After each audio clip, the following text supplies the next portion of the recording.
Hello, and this time I'm looking at probability tree diagrams, which don't really look like trees too much. It's because they sort of branch out like this, but we generally draw them sideways, so you've got to imagine the ground is like that. It's a bit odd, but there we are.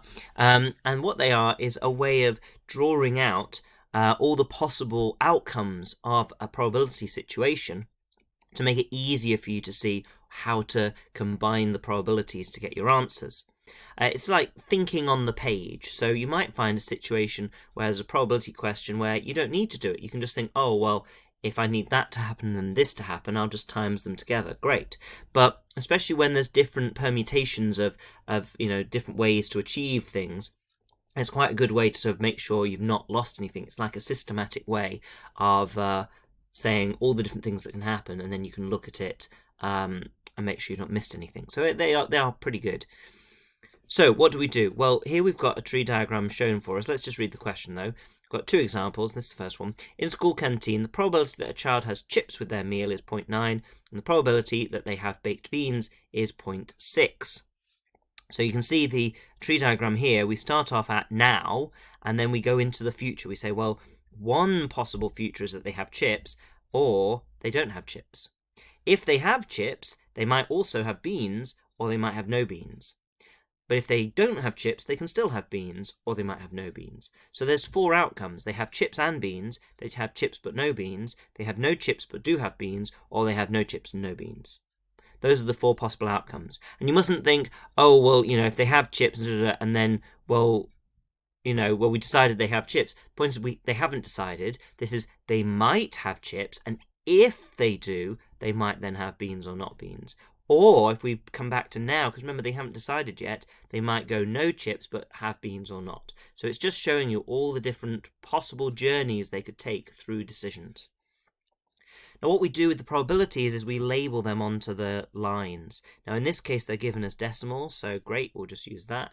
If they were given as fractions, then we'll put them on as fractions. They might tell us that in just like number there's this many balls in the bag, or there's this many coins or something like this. Actually no, number of coins would give you more branches, wouldn't it? Not change the probabilities. But you know what I mean? If they tell you how many tins of dog food, tins of peaches, things like that are, then you can make the probabilities as fractions of this many out of the total. Anyway, let's just do it. Chips, 0.9.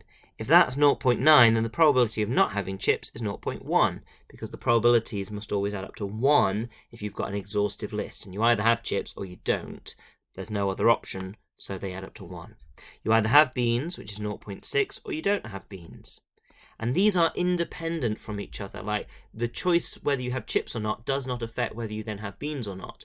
I mean, it might do, depending on, if you're like, oh, I'm only hungry for one side dish. But in this situation, we're assuming that these are completely independent events. So again, the probability is 0.6 and 0.4 once again. There are questions with tree diagrams where it is conditional. Let's say you've sort of eating chocolates out of a box, and so if you pick out a milk chocolate or a white chocolate, and then another milk or white, well, of course, if you've eaten a milk one, then there's one fewer chocolate in there. So you do have to think about the probabilities carefully.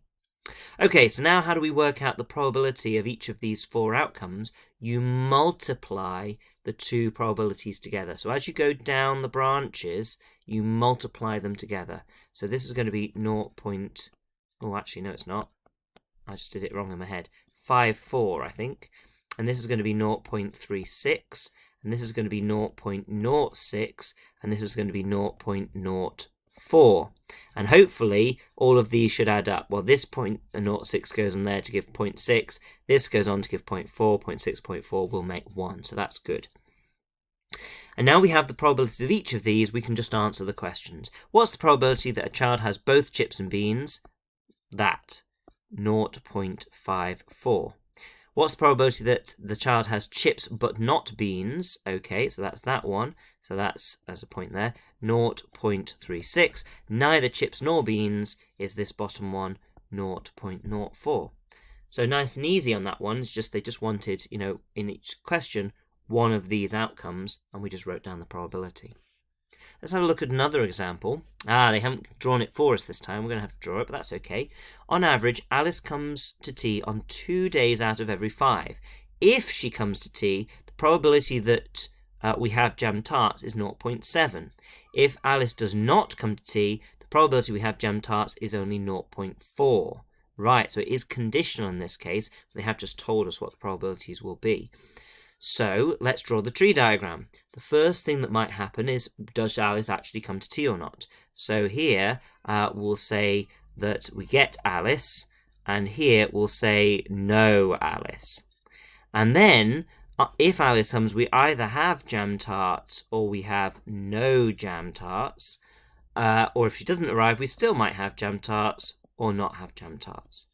If there was a third event, like if you have a jam tart, what's the probability that you are still hungry and have a sandwich? You just draw another set of branches. So tree diagrams only work for a small number of possible outcomes. You might have 3 counter colors in a bag, so you can do that, sort of like red, green, blue, and then red, green, blue, red, green, blue, red, green, blue. But after that, it starts to get a bit messy. If you have 4 colors, well, you'd have to have one down here for yellow, and then you'd have to have 4 on each of these. It just starts to get squashed and a bit difficult. And if we go to too many events happening, then if you've got something else that's going to be an option of 2, well, then you've got to fit 8 in. Is it 8? 2, 4, 6, yeah, 8 in there. And then if you have another event, well, now we've got to fit another set. And then trying to write in all of these is horrendous. I barely fit all the lines in. So really, they only work for a small number of outcomes to sort of show the possibilities and the permutations. If you're needing to draw a diagram that's that complicated, then you should really do specific diagrams for each question. Anyway, I'm rambling off topic, so let's focus back on this one. The probability that she has that Alice comes to tea is 2 days out of every 5. So that's 2 out of every 5. So it's 2/5. And not coming, therefore, is 3 out of 5, or 3/5. So you see, they've just given me the numbers. I'm just doing them as fractions. If Alice comes to tea, the probability that we have jam tarts is 0.7. Now, okay, I could have put those in decimals, but I've written them down now. So I'm going to just turn these into fractions just so they match, so it's easier to do the timesing. So this is 7/10 that we have jam tarts, so 3/10 that we don't, because it has to add up to 1. And if she doesn't arrive, then it's only a 4/10 chance that we have tarts and a 6/10 chance that we don't. Okay, write the appropriate probability on each branch. Now, they haven't actually asked us to work out the probability of all these outcomes, so I'm not going to. I'm going to just do the one that they've asked for. What's the probability that we will have jam tarts for tea tomorrow? Now, there's actually 2 ways this could happen, aren't there?